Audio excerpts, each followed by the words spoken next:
صحیح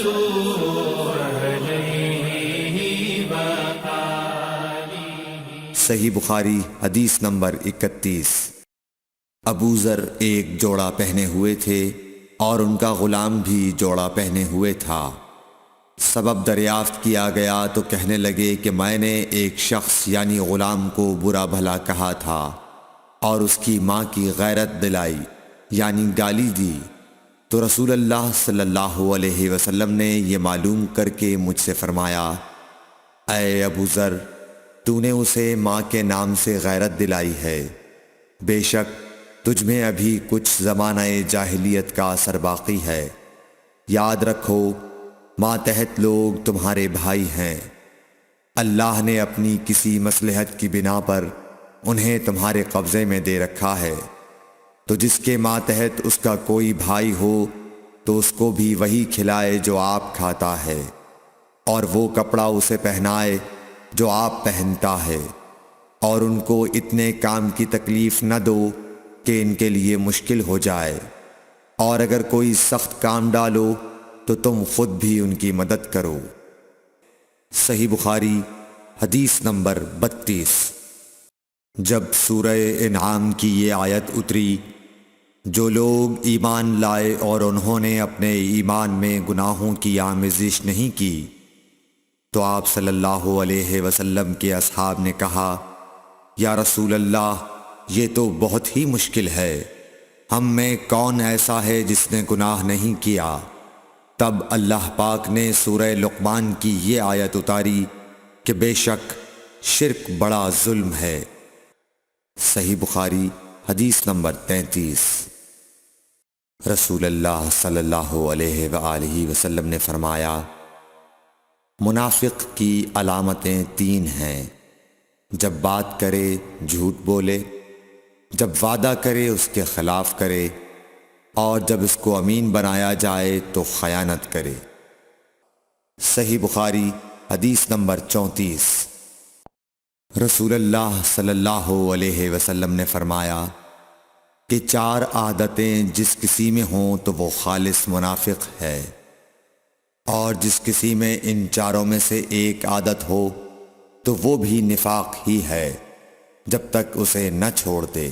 وہ یہ ہیں، جب اسے امین بنایا جائے تو امانت میں خیانت کرے، اور بات کرتے وقت جھوٹ بولے، اور جب کسی سے عہد کرے تو اسے پورا نہ کرے، اور جب کسی سے لڑے تو گالیوں پر اتر آئے۔ صحیح بخاری حدیث نمبر 35۔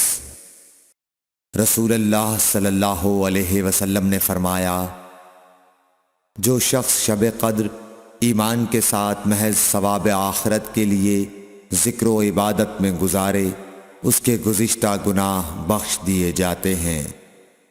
صحیح بخاری حدیث نمبر 36۔ رسول اللہ صلی اللہ علیہ وسلم نے فرمایا، جو شخص اللہ کی راہ میں جہاد کے لیے نکلا، اللہ اس کا ضامن ہو گیا۔ اللہ تعالیٰ فرماتا ہے، اس کو میری ذات پر یقین اور میرے پیغمبروں کی تصدیق نے اس سرفروشی کے لیے گھر سے نکالا ہے۔ میں اس بات کا ضامن ہوں کہ یا تو اس کو واپس کر دوں ثواب اور مال غنیمت کے ساتھ، یا شہید ہونے کے بعد جنت میں داخل کر دوں۔ رسول اللہ صلی اللہ علیہ وسلم نے فرمایا، اور اگر میں اپنی امت پر اس کام کو دشوار نہ سمجھتا تو لشکر کا ساتھ نہ چھوڑتا، اور میری خواہش ہے کہ اللہ کی راہ میں مارا جاؤں، پھر زندہ کیا جاؤں، پھر مارا جاؤں، پھر زندہ کیا جاؤں، پھر مارا جاؤں۔ صحیح بخاری حدیث نمبر 37۔ حضرت صلی اللہ علیہ وسلم نے فرمایا، جو کوئی رمضان میں راتوں کو ایمان رکھ کر اور ثواب کے لیے عبادت کرے، اس کے اگلے گناہ بخش دیے جاتے ہیں۔ صحیح بخاری حدیث نمبر 38۔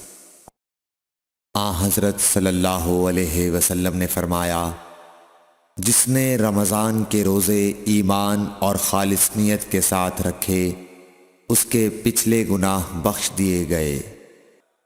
صحیح بخاری حدیث نمبر 39۔ حضرت صلی اللہ علیہ وسلم نے فرمایا، بے شک دین آسان ہے، اور جو شخص دین میں سختی اختیار کرے گا تو دین اس پر غالب آ جائے گا اور اس کی سختی نہ چل سکے گی۔ پس اس لیے اپنے عمل میں پختگی اختیار کرو، اور جہاں تک ممکن ہو میانہ روی برتو، اور خوش ہو جاؤ کہ اس طرز عمل سے تم کو دارین کے فوائد حاصل ہوں گے۔ اور صبح اور دوپہر اور شام اور کسی قدر رات میں عبادت سے مدد حاصل کرو۔ نماز 5 وقتہ بھی مراد ہو سکتی ہے کہ پابندی سے ادا کرو۔ صحیح بخاری حدیث نمبر 40۔ رسول اللہ صلی اللہ علیہ وسلم جب مدینہ تشریف لائے تو پہلے اپنی نانہال اترے جو انصار تھے، اور وہاں آپ نے 16 یا 17 ماہ بیت المقدس کی طرف منہ کر کے نماز پڑھی، اور آپ کی خواہش تھی کہ آپ کا قبلہ بیت اللہ کی طرف ہو۔ جب بیت اللہ کی طرف نماز پڑھنے کا حکم ہو گیا تو سب سے پہلی نماز جو آپ نے بیت اللہ کی طرف پڑھی عصر کی نماز تھی۔ وہاں آپ صلی اللہ علیہ وسلم کے ساتھ لوگوں نے بھی نماز پڑھی۔ پھر آپ کے ساتھ نماز پڑھنے والوں سے ایک آدمی نکلا اور اس کا مسجد بنی حارثہ کی طرف گزر ہوا تو وہ لوگ رکوع میں تھے۔ وہ بولا کہ میں اللہ کی گواہی دیتا ہوں کہ میں نے رسول اللہ صلی اللہ علیہ وسلم کے ساتھ مکے کی طرف منہ کر کے نماز پڑھی ہے۔ یہ سن کر وہ لوگ اسی حال میں بیت اللہ کی طرف گھوم گئے، اور جب رسول اللہ صلی اللہ علیہ وسلم بیت المقدس کی طرف منہ کر کے نماز پڑھا کرتے تھے، یہودی اور عیسائی خوش ہوتے تھے، مگر جب آپ نے بیت اللہ کی طرف منہ پھیر لیا تو انہیں یہ امر ناگوار ہوا۔ زہیر ایک راوی کہتے ہیں کہ ہم سے ابو اسحاق نے برا سے یہ حدیث بھی نقل کی ہے کہ قبلہ کی تبدیلی سے پہلے کچھ مسلمان انتقال کر چکے تھے، تو ہمیں یہ معلوم نہ ہو سکا کہ ان کی نمازوں کے بارے میں کیا کہیں۔ تب اللہ نے یہ آیت نازل کی، وَمَا كَانَ اللَّهُ لِيُضِيعَ إِيمَانَكُمْ، سورہ بقرہ آیت number 143۔ Thanks for watching. Don't forget to like, comment, share and subscribe to